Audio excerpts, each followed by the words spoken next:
around you, you know? Like, really consider the sheer physical infrastructure of the world you inhabit. You built the roads, you engineered the plumbing that keeps the cities sanitary, you laid the fiber optic cables, poured the concrete, and wrote the constitutional laws. Right, the heavy lifting. Exactly. You did the grueling, invisible heavy lifting that makes modern civilization actually hum.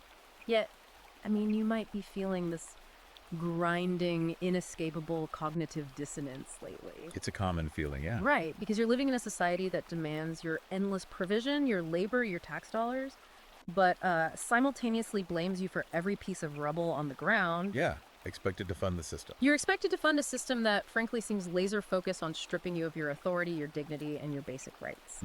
If you've ever felt like you've been cast as like the ultimate villain in a movie that you directed, produced, and financed, you are not alone. Definitely not alone. So, today's deep dive is designed specifically for the men listening to this. The builders, the providers, the guys who have noticed the gears of modern emotionalism, basically exhausting them into submission. Yeah, we're getting right into it today. We are. If you're looking for an unapologetic, rational blueprint for navigating a system that feels fundamentally rigged against masculinity, well, this is the deep dive for you. We are going straight into the trenches. Straight in. But before we dive into the deep end, I do want to quickly remind you to like and subscribe to the show so you never miss these intense explorations. Always important. Right. So today we are reviewing a highly provocative, really heavy-hitting ebook. It's titled Quo Vadis Brother, Where Rational Men Go When Civilization Forsakes Them. And it's by Conrad Riker. Very intense book. Oh, absolutely. I highly recommend you check out Amazon Kindle and Google Play Books to buy this book. It is designed to be like a philosophical sledgehammer. The survival shelter, really. Exactly, a survival shelter for the modern man. It's this fascinating, deeply challenging read for anyone trying to understand the intellectual architecture of the manosphere and the modern men's rights movement.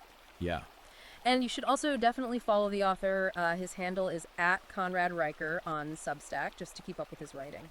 Right. And, before we really get going, it is an incredibly dense, forceful piece of architecture. It is. And because of that, there's a crucial caveat we need to establish right here at the starting line. Yeah, please go ahead. This text is intensely politically charged. I mean, it touches on incredibly raw nerves across the entire cultural and political spectrum. Oh, for sure. Left, right, center, everyone. Right. So because of that, we, as your guides today, are remaining strictly impartial. We're not endorsing these viewpoints, nor are we taking any political sides left or right. Right, completely neutral. Exactly. Our job is to objectively unpack, deconstruct, and just map out Riker's arguments, his syllogisms, and his worldviews exactly as they are presented in the source material. So you can make up your own mind. We want you, the listener, to understand the intellectual foundation of this growing cultural frontier so you can evaluate it for yourself. That is the perfect framing. We aren't here to tell you what to think. We are here to read the map Riker drew and show you how he connects the dots. Let's do it. Okay, let's unpack this. Let's start with the absolute core premise of the book. Riker's foundational argument isn't just that Western civilization is, struggling or going through a weird phase. Right, it's not a phase. He argues that it is suffering from a terminal autoimmune disease, and he blames this on something he calls the infinite chaos engine. Yes, the infinite chaos engine. I really want to start with that biological metaphor, the autoimmune disease thing. Like, how is he applying a medical term to a whole civilization? It's a very deliberate choice of words on his part. I mean, think about how a healthy human body works. Okay. Your immune system is designed to identify external threats, viruses, bacteria, pathogens, and neutralize them to protect the healthy tissue. Right, basic biology. Exactly. An autoimmune disease occurs when that defense mechanism suffers a catastrophic misidentification. Oh, it gets confused. Right, it gets confused, turns inward, and begins actively destroying the body's own healthy organs. Wow. Okay, so how does that map onto society? Well, Riker maps this directly. For him, the immune system of Western civilization consists of our foundational sense-making institutions. Like academia, the legal system. Academia, the legal system, the media, the corporate structures. Historically, he argues these were built by a masculine drive for order designed to protect truth, merit, and justice. Okay, but now... But Riker argues that these institutions have been hijacked by a pathogen. They've turned inward. Meaning they're attacking the host? Right. They are now actively attacking the healthy tissue, which he defines as the rational, competent, productive men who actually build and sustain those very institutions. Oh, man. And the pathogen causing this institutional confusion is what he calls the infinite chaos engine, which he links to gynocentrism, a society centered entirely around female imperatives. But what does that actually mean mechanically? How does this engine operate? According to the text, the engine runs on a mechanism of relentless, mechanized emotionalism. Mechanized emotionalism. Yeah. Riker posits that feminine psychology, in its biological state, is hypersocial and highly attuned to emotional distress and consensus. Okay, so very group-focused. Exactly. And in a traditional patriarchal framework, he argues, those emotional demands are bounded by objective logic and masculine structure. But those boundaries are gone now. Right. When those boundaries are removed, as he claims they have been today, that hypersociality becomes an infinite loop. Like a feedback loop. Yes.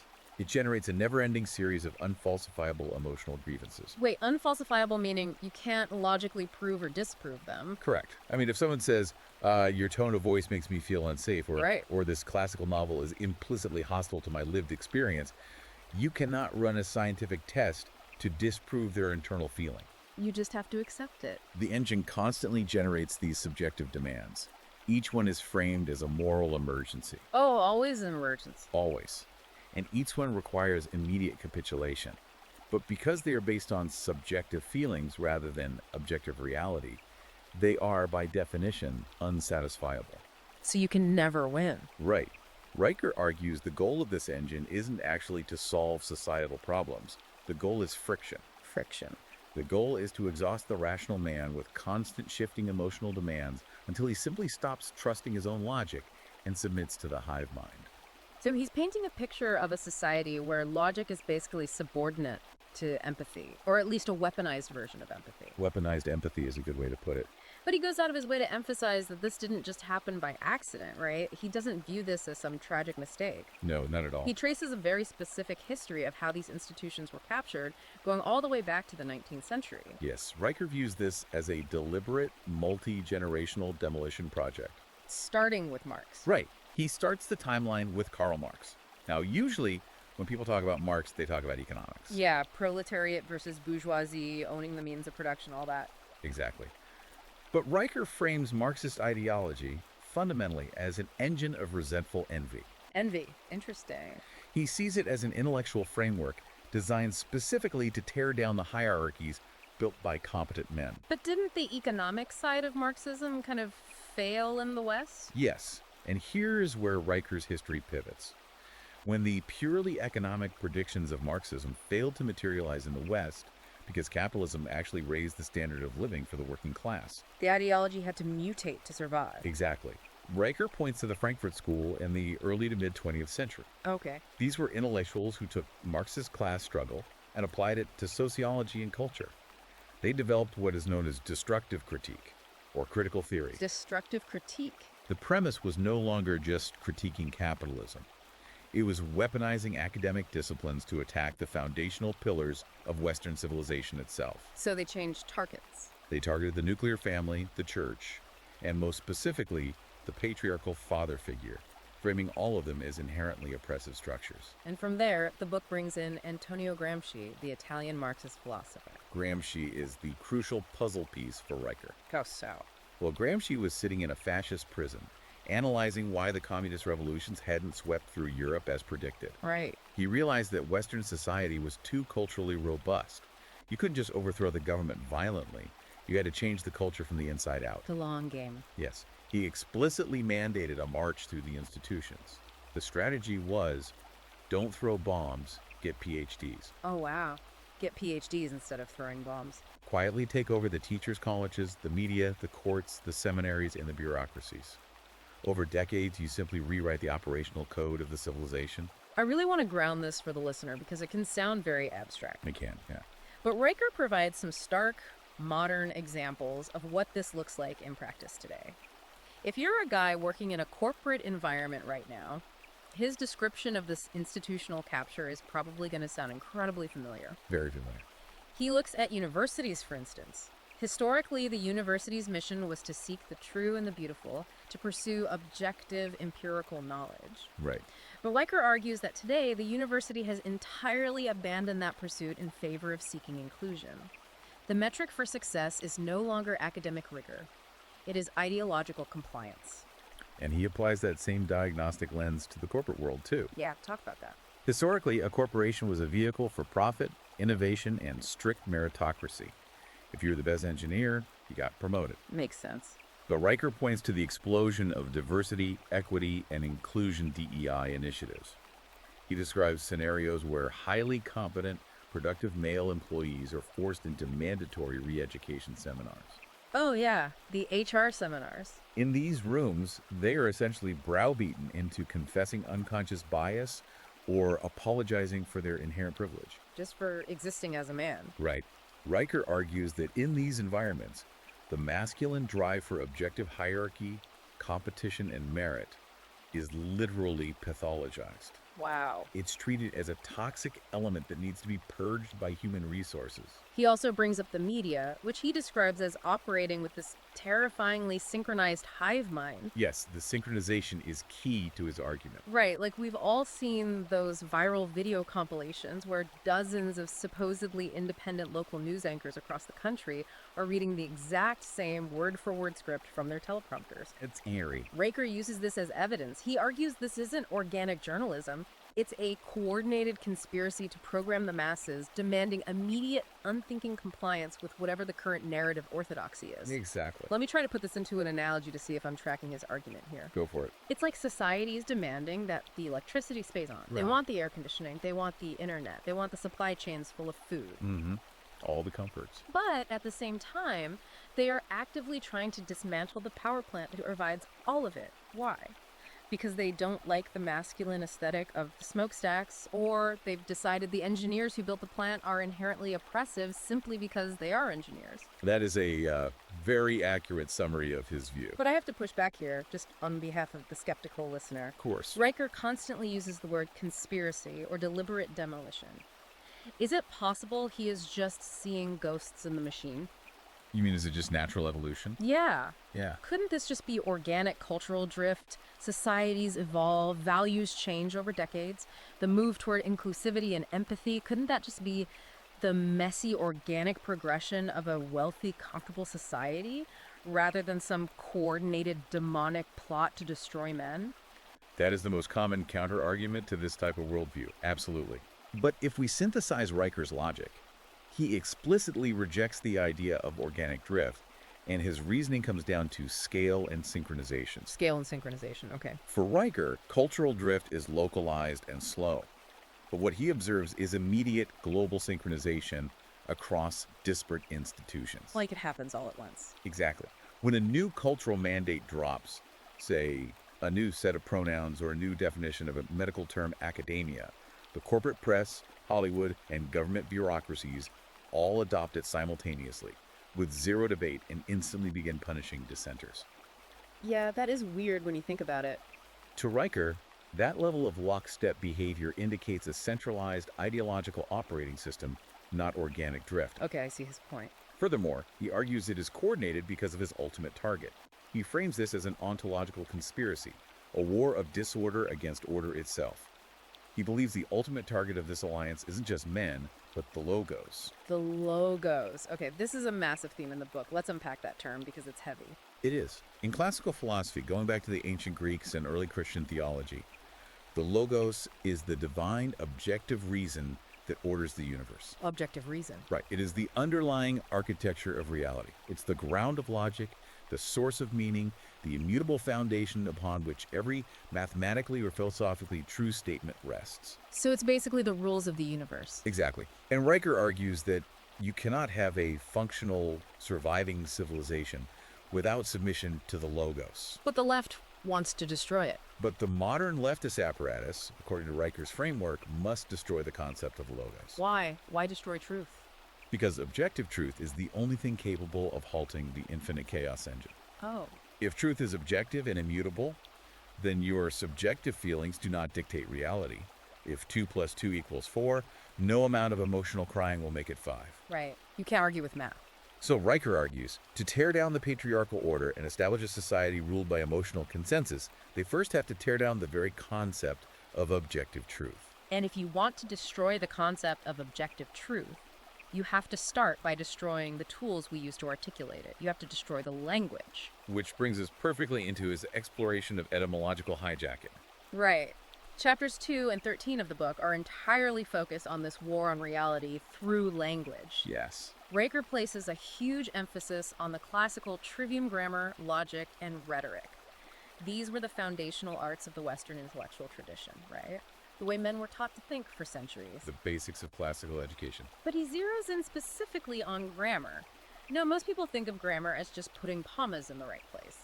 But Riker argues that naming things is the very first act of ordering reality. It's how we categorize the world. Exactly. It's how human beings draw boundaries between what is real and what is not. And he claims the modern left has committed what he calls epistemological treason by quietly, steadily changing the dictionary. His argument there is terrifyingly pragmatic. Before you can control the laws, you have to control the language. Because words are tools.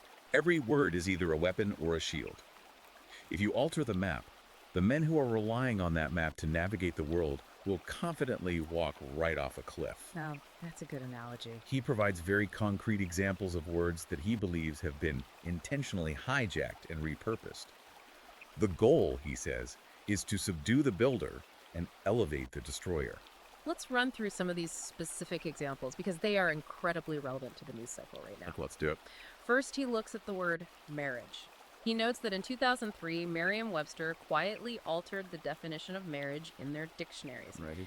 Riker argues this wasn't an organic shift in linguistics. It was a deliberate, top-down alteration done simply to appease the temporal, emotional demands of a cultural mob, effectively subverting thousands of years of human biological and social reality with a few keystrokes. Then he focuses on the word female. Oh boy, this is a big one. This is obviously a major flashpoint right now.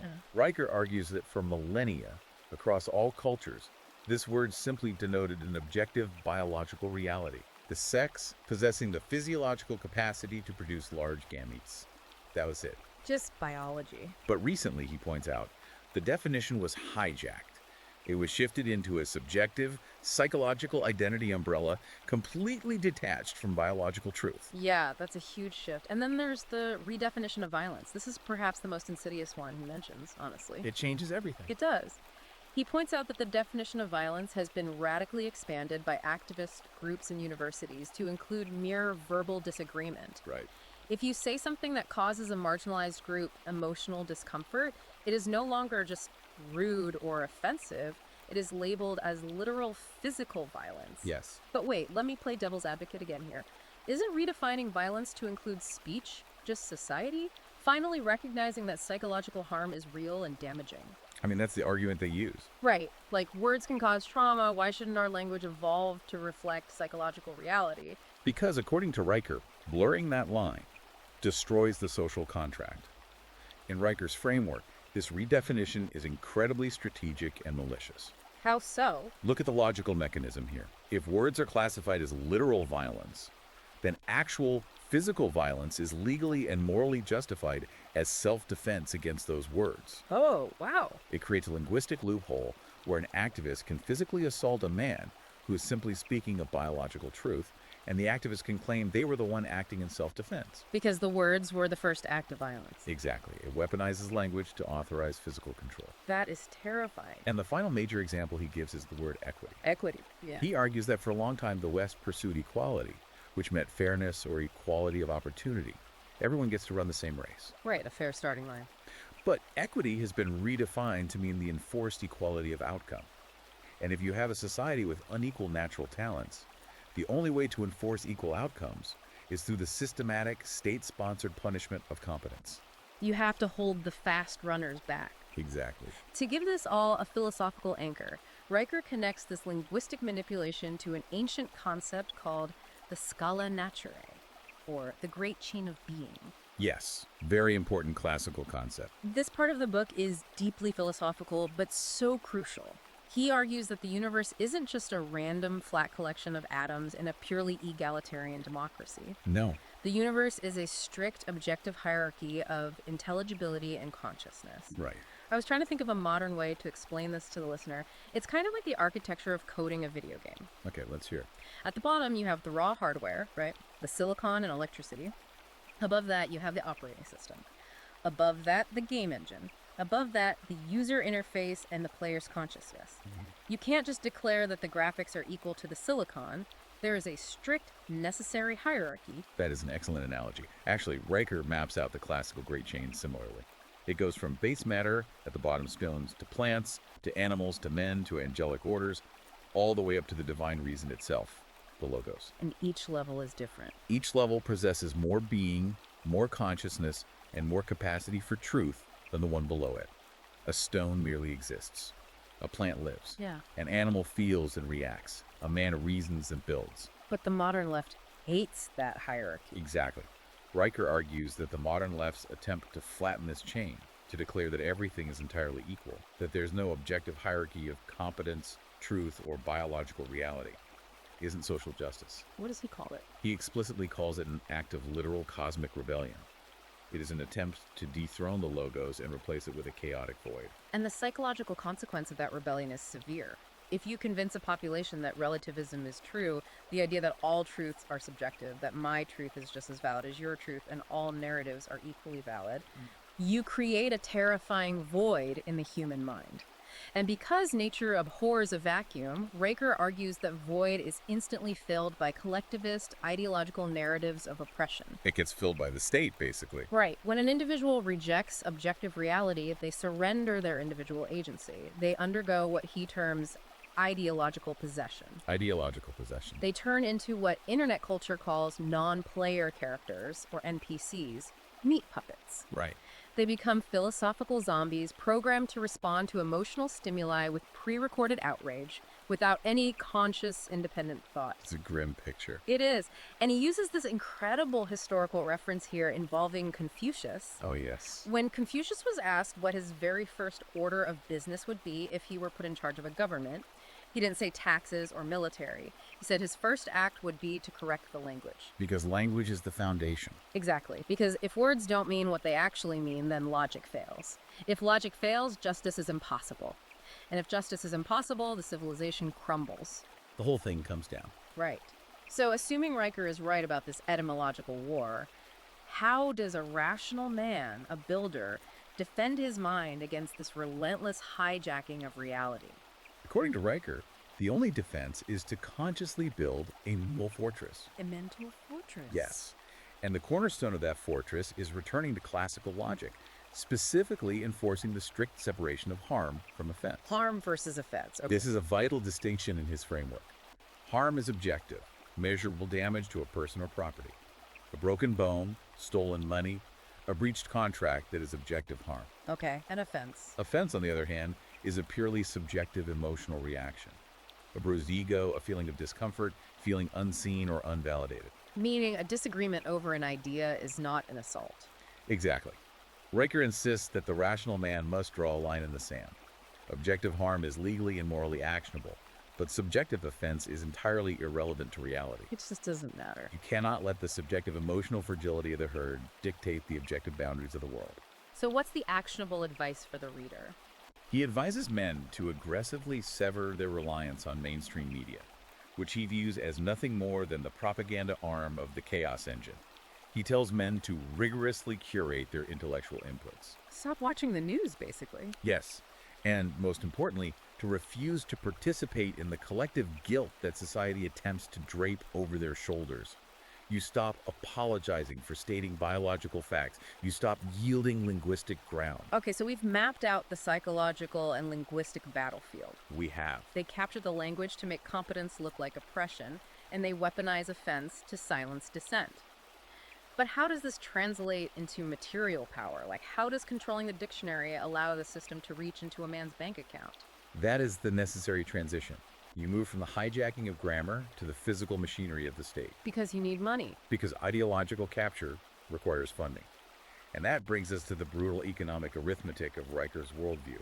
This is where the book gets incredibly stark. Riker outlines what he provocatively calls the economics of the uterus and state-sanctioned extortion. Yes. I want to pause on that phrase, though. Economics of the uterus is incredibly harsh, arguably deliberately offensive terminology. Yes. Is he just using shock value here, or is there a functional reason he employs this kind of jarring language? Well, it is deliberate, but not just for shock value. Riker uses jarring, hyperliteral biological terminology to break what he sees as linguistic programming. Oh, to cut through the noise. He wants to strip away the romantic, sanitized language society uses to describe welfare and family dynamics and force the reader to look at the raw, biological transaction underneath it. Okay, that makes sense. He unpacks the historical alliance between second-wave feminism and cultural Marxism. How did they link up? According to the text, mid-20th century radical feminists explicitly utilized Marxist frameworks to wage war on the traditional nuclear home. They didn't just want equality in the workplace. They redefined the traditional patriarchal family, which Riker sees as the indispensable bedrock of Western civilization, as an oppressive, bourgeois institution that needed to be dismantled. To understand the mechanics of this, Riker dives into evolutionary psychology. He talks about the biological imperative of female solipsism and security demands. Yes. Explain the proxy husband concept, because this blew my mind when I read it. This is a cornerstone of his economic theory. Riker argues that from an evolutionary standpoint, the biological security demands of women, driven by the primal vulnerability of pregnancy and childbearing, are inherently infinite. Infinite demand. They possess a primal fear of abandonment, physical harm, and resource scarcity. Historically, the patriarchal family managed this infinite anxiety through a system of mutual cooperation governed by natural law and strict social contracts. So a trade-off. Exactly. The masculine provided the external shield, the physical protection and resource acquisition in a harsh world, and the feminine managed the internal order of the home. It was a symbiotic trade. But feminism disrupted that trade. Radically. According to Riker, feminism convinced women to abandon that natural symbiosis, telling them that relying on an individual man was dangerous and oppressive. Okay. But the biological demand for infinite security didn't disappear. It just transferred. Feminism demanded that the state replace the father as the primary provider and protector. Which creates the proxy husband. This creates what Riker calls the proxy husband. Because female security demands are infinite, the state's attempts to satisfy those demands must also become infinite. That's where the welfare state comes from. This is what births the metastasizing security apparatus and the bloated modern welfare state. The state becomes a machine designed to guarantee an impossible zero-risk reality, absorbing all the costs and liabilities of life. And who pays for the proxy husband? I mean, the state doesn't have its own money. It has to extract it from somewhere. Exactly. The book highlights a staggering demographic claim here. Riker states, citing tax data, that men are the only demographic in Western civilization who are net lifetime taxpayers. It's a huge point. Meaning, they pay more into the system in taxes than they will ever take out in services. Women, as a collective demographic, are net recipients. Right. Riker describes the modern welfare state not as a charitable enterprise, but as a mechanical beast explicitly designed for extracting resources from high competence, working class and middle class men, and transferring that wealth to single women and state dependents. And he doesn't just make the broad claim, he details the specific institutional mechanisms of this wealth transfer, which he terms state-sanctioned extortion. It's not just taxes. No, it's not just income taxes. The extraction is built into the legal system itself. Let's list the examples he provides because they are the core grievances of the men's rights movement. Let's go through them. First, he points to no-fault divorce and the family court system. He argues these courts have completely transformed the concept of alimony. Yes. It used to be temporary support in rare cases of abandonment. Now, he argues, it has been weaponized into permanent wealth extraction. They treat men like ATMs. Exactly. He says family courts treat men like perpetual ATM machines, routinely and legally stripping them of their life's wealth, their homes, and access to their own children.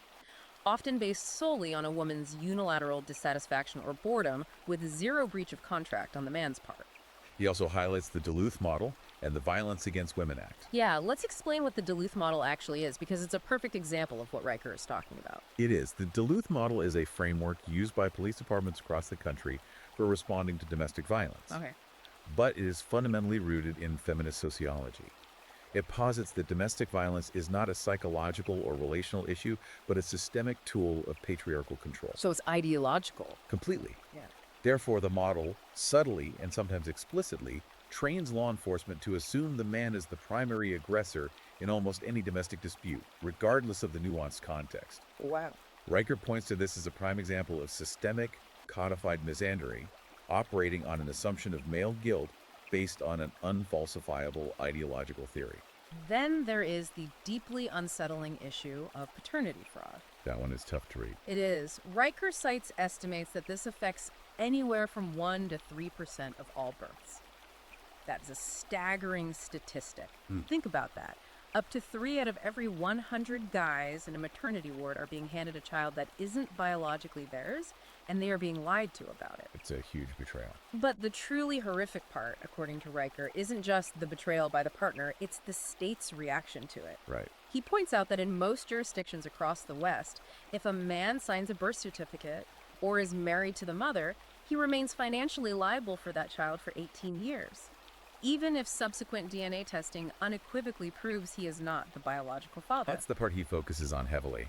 For Riker, this is the smoking gun. It proves that the legal system prioritizes the financial extraction of the male over objective biological truth and basic human rights. And finally, he brings up Title IX tribunals on university campuses. He argues that accused male students in these hearings are judged on a 50.01% preponderance of the evidence standard. Which is really low. This is radically lower than the clear and convincing evidence or beyond a reasonable doubt standards used in actual criminal courts. Right. Furthermore, these young men are frequently denied legal representation and the basic constitutional right to cross-examine their accusers. That's crazy. The result is severe, irreversible damage to their academic and professional lives based on mere accusations processed through kangaroo courts. Okay, I have to jump in here and wrestle with this because Riker is painting a picture of absolute legalized theft. He is. He's describing a system that actively despises the men who are literally keeping the lights on.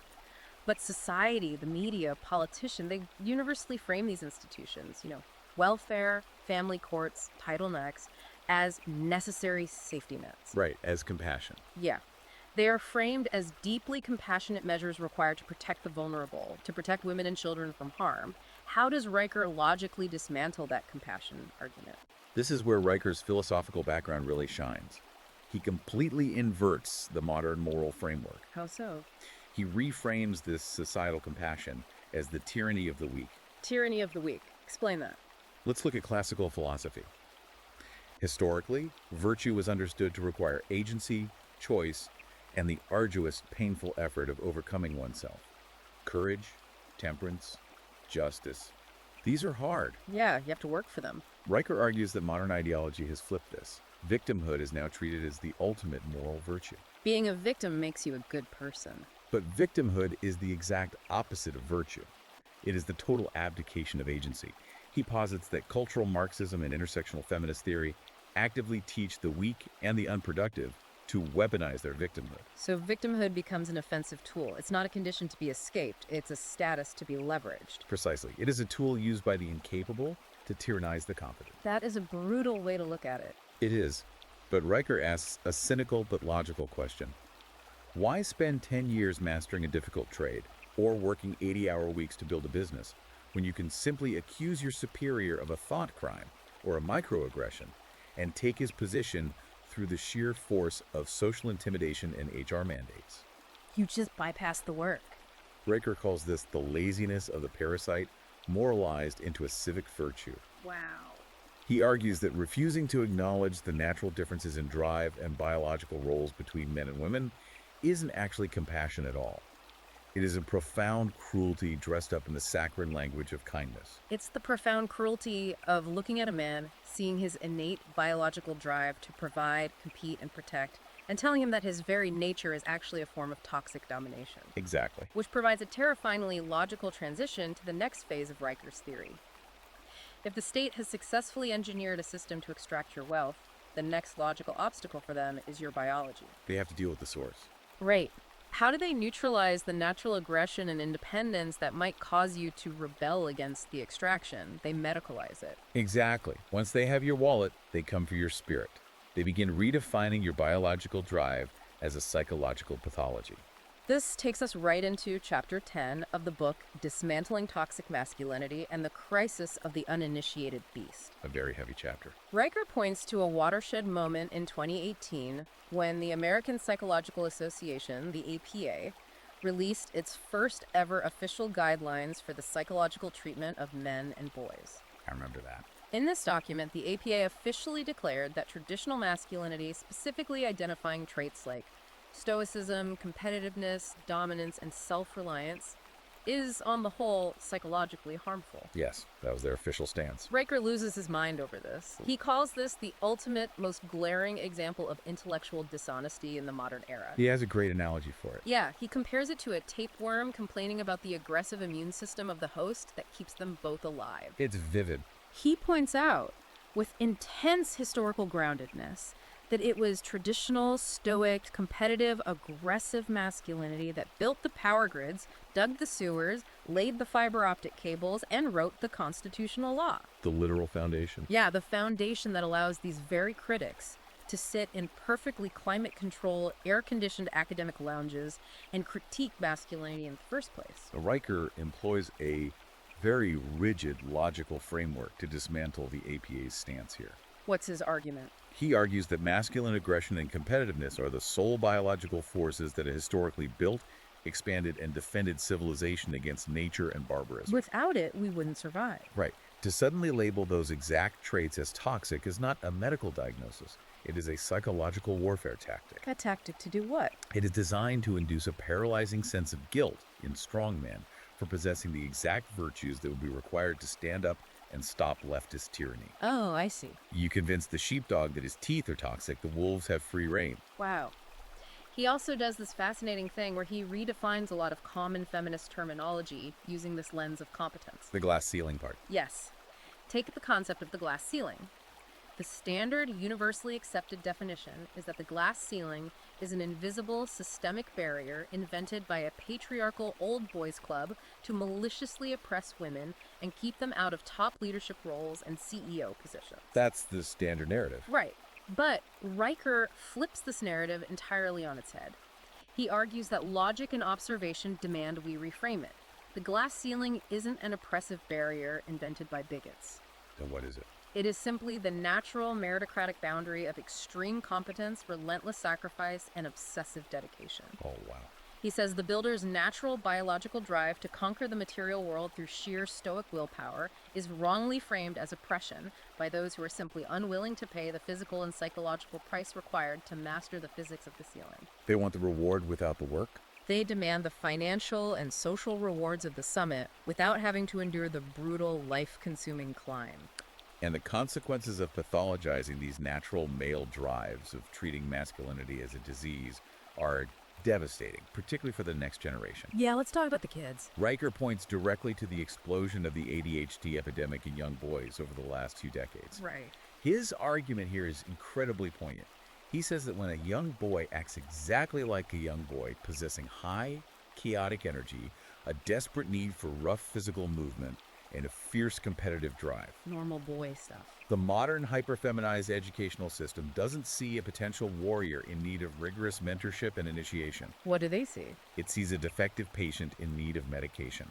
He uses the chilling phrase, chemical straitjacket. Yes, referring to amphetamine-based drugs like Adderall and Ritalin. Just giving kids speed. Exactly. Riker argues that society is literally poisoning the masculine spirit at the biological source.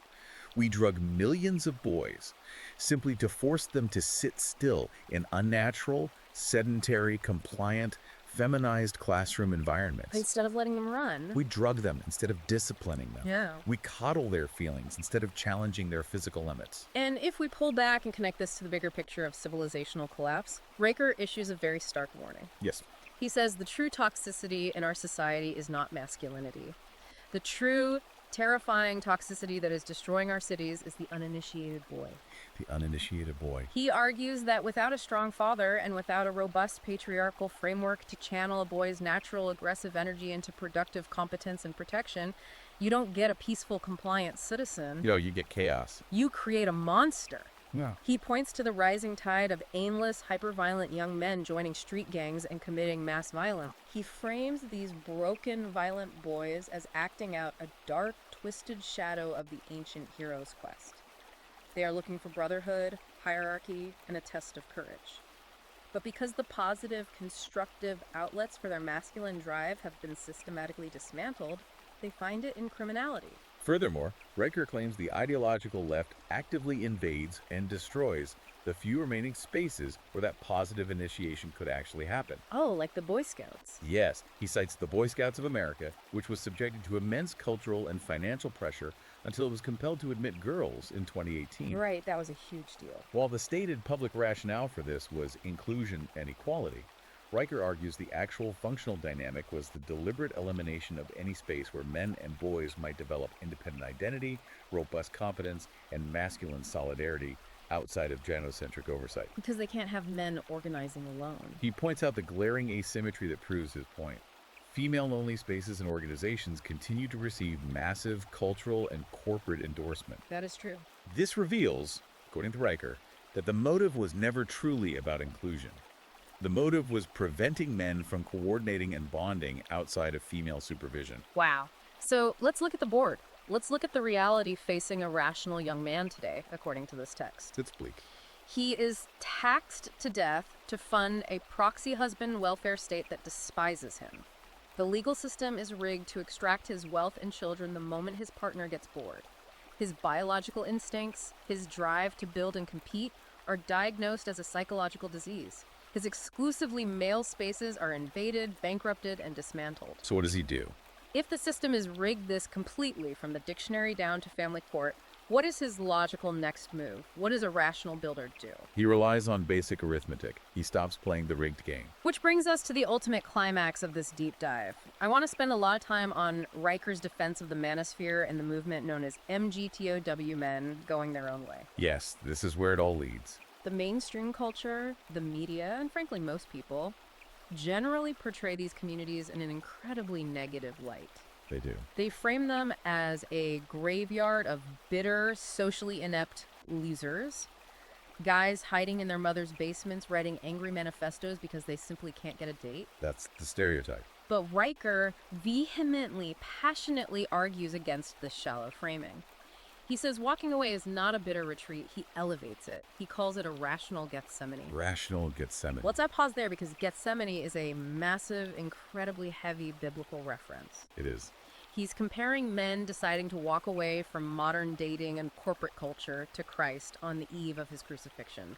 Isn't that incredibly melodramatic? What exactly is he trying to evoke here? It is dramatic, but it serves a specific philosophical purpose. Okay. The Garden of Gethsemane, in Christian theology, is a place of solitary, agonizing reflection before a great trial. It is the moment of accepting a terrible burden alone. So it's not a party. No. Riker is using it as a metaphor for a strategic, agonizing, but ultimately monastic withdrawal from a dying world. He frames MDTOW not as men failing to adapt, but as the rational triage of a highly toxic, hostile environment. Triage. When a man looks at the math and walks away from a corrupted dating market, when he refuses to engage in corporate serfdom that mandates DEI compliance, and when he avoids a rigged legal system that could ruin his life on a whim, he isn't fleeing in cowardice. He's protecting herself. He is preserving his sovereign agency, his wealth, and his sanity. Riker brings in a fascinating piece of mathematics to explain the game theory of John Nash. He's a beautiful mind guy. Yeah. Nash was the brilliant mathematician who arrived at Princeton in 1948 and completely transformed economics.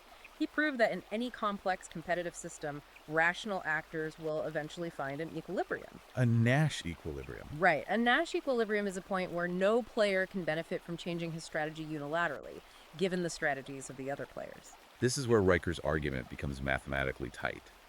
What Nash formalized in abstract mathematics, millions of ordinary men have discovered through painful, real-world biography. Learning the hard way. Exactly.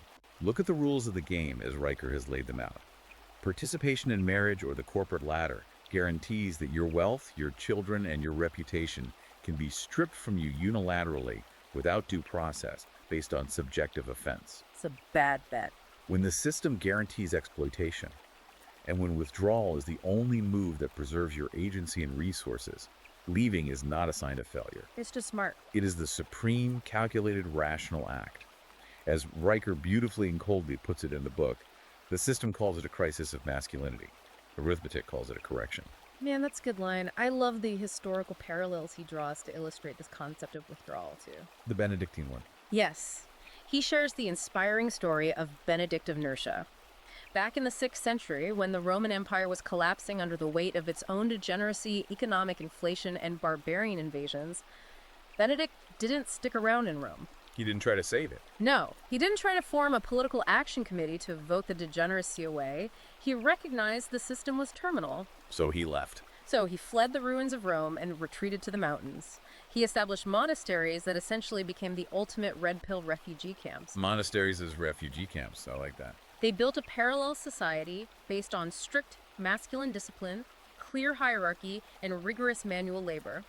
While the outside world burned in chaos and emotionalism, these monks quietly preserved the texts, the grammar, the logic, and the rhetoric of Western civilization. Keeping the flame alive. Keeping the flame alive through the Dark Ages. And what makes Riker's book so compelling is that he provides modern equivalents of this Benedictine option. He proves that this parallel renaissance isn't just theory. It is happening right now, largely unreported and unnoticed by the mainstream legacy institutions. Yes, he gives 3 very specific real-world examples of men building the new frontier today. These examples are incredibly grounding. Very practical. First, he talks about a master plumber in Ohio. This guy refuses to engage with modern corporate structures. He bypasses HR diversity seminars. He ignores the credentialing boards completely. Just opting out. Instead, he privately mentors 3 younger men in advanced pipe fitting, welding, and electrical work. He coordinates this entirely via encrypted messaging groups. He's transmitting objective physical mastery of reality outside the purview of the ideological system. Second, he details the strategy of a senior software engineer living in London. What's his story? Having witnessed the destructive, wealth-extracting power of the family courts among his peers, this man structures his entire financial life and assets through a complex web of LLCs and offshore trusts. Bulletproof finances. He ensures that absolutely no family court judge can unilaterally transfer a decade of his labor to a woman who simply decides her feelings have changed. He is utilizing high-level legal architecture to completely escape the state's extraction engine. And third, he mentions a retired military officer in Brisbane, Australia. Right. This man runs weekly encrypted video calls with dozens of younger men. He isn't teaching them to complain on Reddit.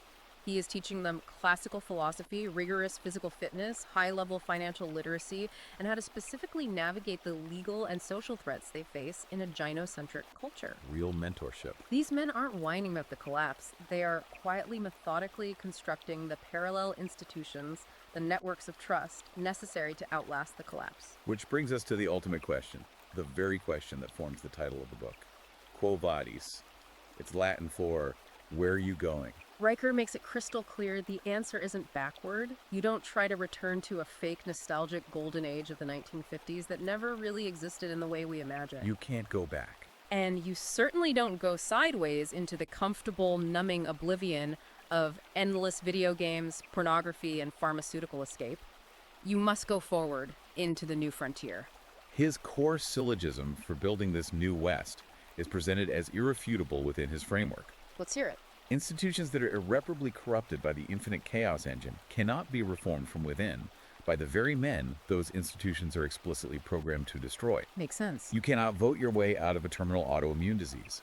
Therefore, rational men must completely forsake the dying society and construct entirely new, parallel institutions. Just scratch. And these new institutions must be grounded exclusively in extreme competence, objective reality, and immutable natural law. Let's try to synthesize this incredible, heavy journey we've just been on. It's been a lot to process. For the listener out there who fits the archetype of the builder, the learner, the man who is desperately seeking the unvarnished truth without the suffocating sugarcoating of modern political correctness, Riker's book offers something profoundly rare. It really does. It offers a ruthless, unsentimental, data-driven diagnosis of a civilization in the active stages of collapse. But more importantly, it provides a highly structured, philosophically rigorous blueprint for reclaiming your individual agency through submission to the Logos. Submission to truth. It tells you to stop asking for permission to exist from a culture that has already revoked your right to exist. It is a call to start building the mental and physical fortresses necessary to survive the coming winter. And I want to leave the listener with a final, highly provocative thought to ponder. Please do. A logical, chilling extension of Riker's economic arithmetic that we discussed earlier. The extraction stuff. Exactly. If Riker is right about the economics of the uterus, Yeah. if he is fundamentally correct about the sheer parasitic financial burden placed upon the male taxpayer to fund the infinite security demands of the modern proxy husband welfare state, what happens to that state the exact moment the builders finally and completely shrug off the burden? Oh, wow. What happens when millions of highly competent men execute their Nash equilibrium, stop striving for taxable corporate promotions, and disappear into the untaxable parallel economy? The system starves. The chaotic system requires your continuous labor to fund its tyranny against you. What happens when the host simply walks away? A truly chilling, mathematically inevitable question to end on. If the power plant turns itself off, the city goes dark. That's the reality. If you want to deeply explore the history of our institutions before their capture, if you want to understand the trivium, the scala naturae, and truly arm yourself with this philosophical arsenal, you absolutely must read this book. I cannot stress this enough. It's a must-read for this topic. Check out Amazon Kindle and Google Play Books to buy Quo Vadis Brother today. Do not wait for the system to change. Change your operating system. Good advice. I also highly urge you to follow the author directly at Conrad Riker on Substack. He is continuing the daily, rigorous work of awakening men there. And if you are trying to build your mental fortress, you need that continuous stream of logic to stay sharp. You definitely need the constant input. Finally, please remember to like and subscribe to this deep dive channel. We tackle the heaviest, most complex source materials out there, so you never miss another exploration into the powerful, often hidden ideas that are shaping our reality. Until next time, stay rational, guard your mind, and keep building.